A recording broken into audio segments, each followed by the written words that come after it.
기도하겠습니다. 하나님 아버지, 하나님의 은혜 가운데 우리가 날마다 하루하루를 이렇게 주님 존전에 나오고 주님 앞에 살게 되고 있음을 고백합니다. 하나님께서 우리를 붙드시고 인도하셨기에 우리가 이렇게 예배자가 될 수 있었고 예수 그리스도로 말미암아 구원을 얻을 수 있었고 오늘 하루도 하나님과 함께 살기를 소망할 수 있음을 고백합니다. 우리가 진심으로 하나님과 동행하기를 원하며 하나님의 은혜를 간절히 사모하오니 하나님 아버지께서 참으로 우리에게 더 크신 은혜를 허락하여 주시고 하나님의 인도하심을 받는 하나님의 백성으로서 우리가 살게 하여 주시기를 원합니다.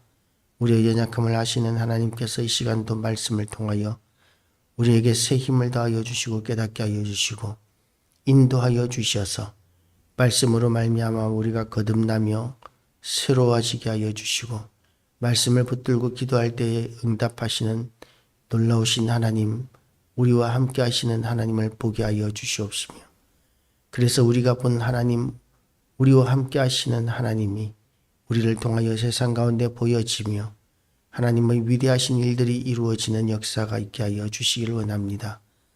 오늘도 좋으신 하나님을 찬양하오며 예수 그리스도 이름으로 기도드리옵나이다. 아멘.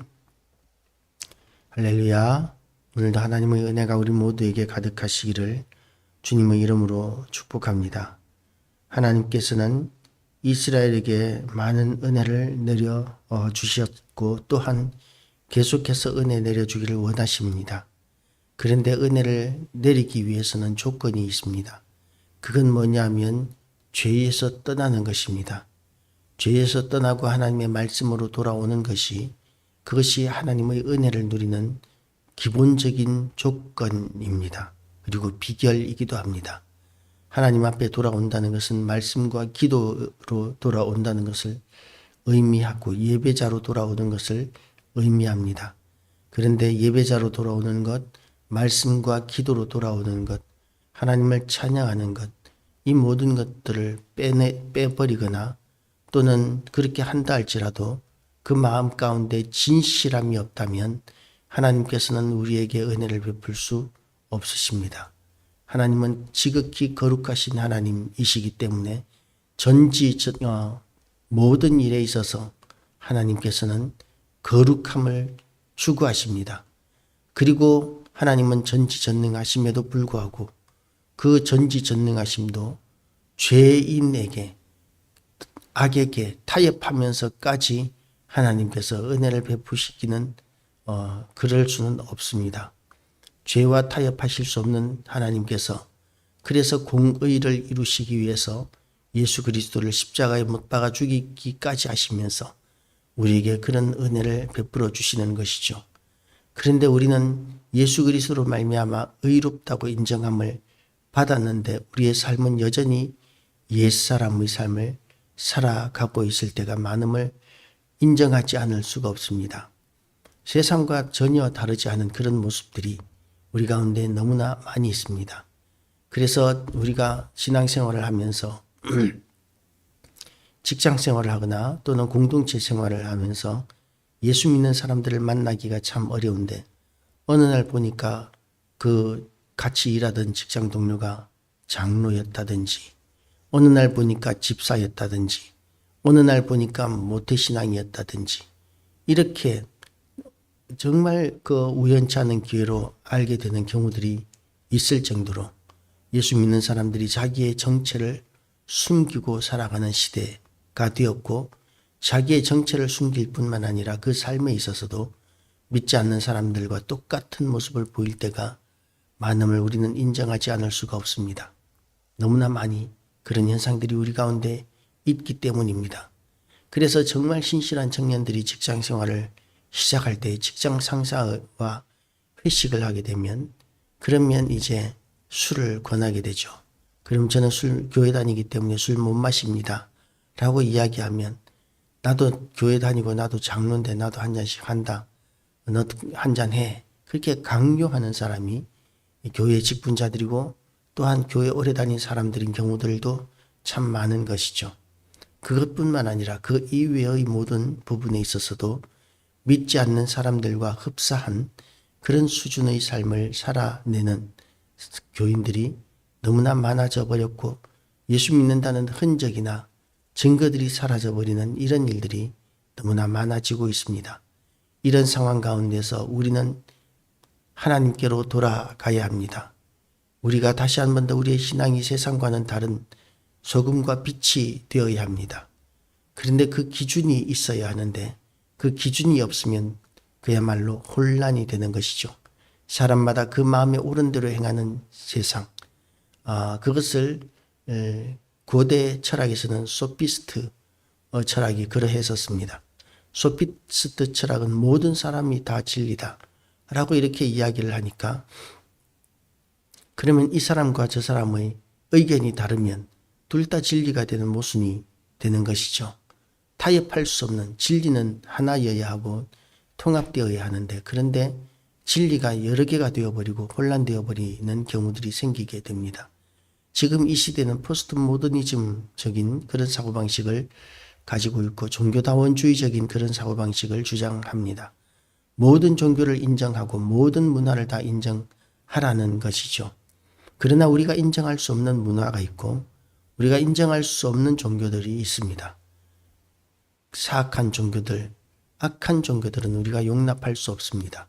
우리가 인정할 수 있는 종교는 오직 예수 그리스도, 하나님의 아들 우리 주 예수 그리스도로 말미암아 구원을 얻는다는 그런 것만이 우리의 신앙의 대상이어야 합니다. 하나님만이 우리의 믿음의 대상이고 우리를 위하여 십자가에 못 박혀 죽으신 예수 그리스도만이 우리의 신앙의 대상입니다. 어떤 사람들은 성모가 우리 신앙의 대상이 되어야 한다고 주장하고, 어떤 사람들은 천사를 숭배하기도 하고, 어떤 사람들은 성자를 숭배하기도 하지만, 그러나 그 모든 것들은 전부 다 타락된 신앙이고, 우리는 오직 하나님 우리 아버지와 예수 그리스도만을 섬기는, 삼위일체 되신 하나님을 섬기는 유일한 신앙, 그것만이 우리의 신앙이어야 하고 기준이어야 합니다. 기준이 없으면 혼란스럽게 되어 있습니다. 언젠가 이렇게 도로를 가다가 도로 공사를 하는데 아주 넓은 도로였었습니다. 아주 넓은 도로를 새로 재포장을 하니까 도로 차선이 없는 거예요. 그런데 그 도로 차선에는 왼쪽 편에는 이제 중앙선 쪽에는 버스 전용 차로가 있고, 그전에는 버스 전용 차로가 있었고, 그리고 이제 좌회전을 하려면 그 다음 차선을 탔어야 되는데 차선이 그려진 게 지워지고 없으니까 그게 버스 전용 차선인지 아닌지를 알 수가 없는 거죠. 그래서 좌회전을 하려고 그렇게 가운데 쪽으로 붙었더니 버스가 뒤에서 빵빵 그러면서 난리를 하는 것을 보았습니다. 버스는 늘 다니니까 그곳에 선이 없더라도 선이 있는 것처럼 알고 있는 것이죠. 그런데 일반적인 사람들은 그곳에 버스 전용 차선이 있었는지 없었는지 알지 못하니까 무질서하게 그 차선을 침범하게 되고 혼란을 가져오게 되는 것입니다. 기준이 명확하게 있어야 합니다. 그렇지 않으면 사람마다 그 마음에 옳은 대로 행하고 저마다 자기 주장이 옳다고 그렇게 주장하는 그런 세상이 되어버리고 혼란이 되어버리는 것이죠. 제가 이렇게 우리나라 유교 문화에 대해서 별로 그렇게 좋게 생각하지 않는 것 가운데 하나가 뭐냐 하면 충신에 대한 이야기입니다. 충신은 왕에게 목숨을 걸고 충언을 해야 한다라고 이렇게 이야기합니다.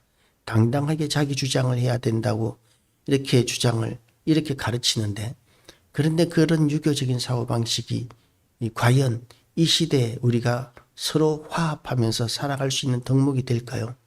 저마다 자기가 옳다고 목숨을 걸고 주장을 한다면, 그러면 서로 옳은 것들 때문에 상대방을 인정할 수 없어지게 되는 것입니다. 그래서 당파 싸움에서도 마찬가지지 않습니까? 상대방이 절대 꺾이지 않고 자기의 사상을 꺾지 않고 자기 주장만 하니까 공존할 수가 없으니까 서로 탄핵할 수밖에 없고 죽일 수밖에 없고 적대할 수밖에 없었던 것이 아닌가 하는 생각을 할 때가 있었습니다. 우리가 화합할 줄 알아야 하는데, 그런데 그 기준이 있어야 합니다. 기준이 없으면 혼란스러워지게 되는데 오직 여호와 하나님이 우리의 기준이시고 하나님께서 주신 하나님의 말씀이 우리의 기준입니다. 그것 빼고 우리가 세상과 하나가 될 수 없습니다. 세상의 모든 것들을 인정하면 우리가 화합될 수 있을 것이라고 생각합니다. 예를 들어서 이슬람은 다른 종교를 인정하지 않습니다. 그런데 우리가 이슬람도 인정해야 한다라고 주장한다면 그러면 이슬람은 이제 다른 종교들에게 대한 테러나 공격을 얼마든지 할 수 있습니다. 그런 이야기를 하면 모든 이슬람이 그런 것은 아니다라고 주장하는 사람들이 나올 것입니다. 모든 이슬람이 그렇게 테러를 하거나 공격하지는 않을지라도 이슬람이 그런 공격과 테러를 하는 것은 변함없는 사실인 것이죠. 그렇게 다른 사람들과 공존하지 못하는 종교들까지 다 인정하는 것은 사회의 혼란을 불러일으킵니다.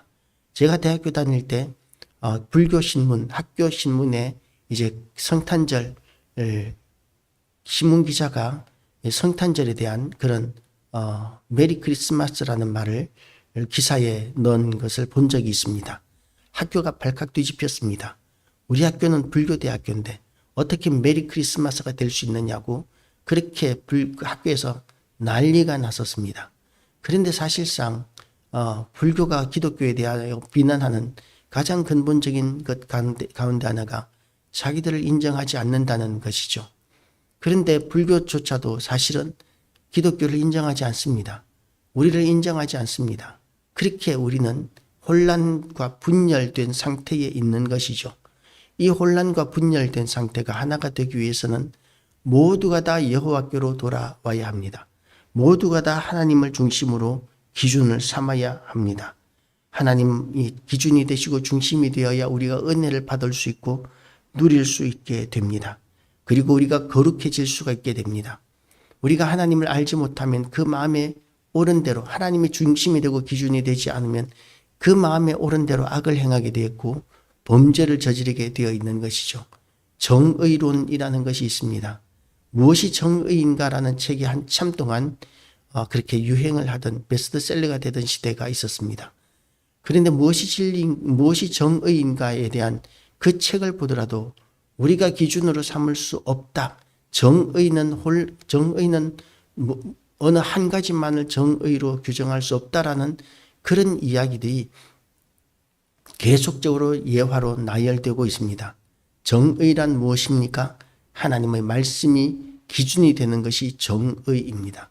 다른 이 모든 모호한 것들이 하나님의 말씀을 중심으로 기준이 되고 질서 지워지지 않는다면 정의란 무엇인가라는 그런 책들처럼 우리는 혼란스러울 수밖에 없습니다. 정의란 무엇인가라는 그 책을 읽어도 무엇이 정의인지에 대한 우리가 개념을 잡기가 참으로 어렵습니다. 그런데 하나님의 말씀으로 돌아오면 우리는 무엇이 정의인가를 진정으로 이해할 수 있고 깨달을 수 있고 그리고 진정으로 우리가 평화를 누릴 수 있고 평안을 누릴 수 있게 됩니다. 우리가 이제 하나님의 말씀으로 오직 우리의 여호와 하나님께로 돌아옴으로 말미암아 하나님의 은혜를 누리고 평안을 누리는 우리 모든 교회와 성도들 되시기를 주님의 이름으로 축복합니다. 기도하시겠습니다. 하나님 아버지, 오늘도 우리에게 은혜의 말씀 허락하여 주심을 감사드립니다. 참으로 하나님의 기준이 되셔야 하는데 하나님 말고 다른 것들을 기준으로 삼는 세상이 되었고 또한 모든 것들을 기준으로 삼는 세상이 되었기에 세상은 혼란스럽고 죄악 가운데 살면서도 그것이 악한 것인 줄도 모르는 시대가 되어버렸습니다. 하나님 아버지, 우리가 다시 하나님께로 돌아갈 수 있도록 하여 주시고 우리의 신앙이 다시 뜨겁게 불타오르게 하여 주시고 교회와 성도들이 다시 한 번 더 새로워지는 역사가 있게 하여 주셔서 우리가 하나님을 기쁘시게 해드리게 하여 주시기를 원합니다. 오늘도 우리를 통하여 영광 받으시는 하나님, 우리에게 크신 권능을 더하여 주시고 우리의 기준이 되시고 인도자가 되시고 우리의 생명이 되심으로 인하여 우리가 세상 사람들과 같이 혼란스럽지 않게 하시고 우리가 범사의 아버지의 뜻을 이루어 드리게 하여 주시옵소서. 예수 그리스도 이름으로 기도드리옵나이다. 아멘.